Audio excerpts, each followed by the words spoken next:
Evet, Murat sabah sabah ee, bu ne ya? Nereden kokuyu aldılar? Bu ikisi de geldi. Oo!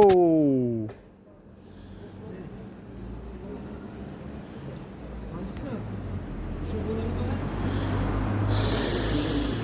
koyar. Ya esas vacip şeydi. Ceylandı da ufak bir parça o yana at o yesin. Bak o yan köşeye. Tamam. Bak Ceylan'a bak. Ceylan.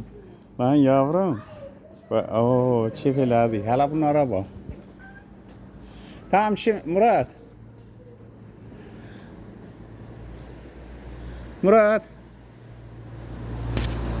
Murat o aldı. Bak bunlar almadı. Bekle bunlar şu an yiyir. Biraz bu yana çağırın bunları ki. Bak bu yemedi bak.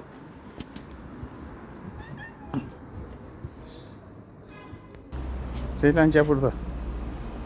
Heh, tamam.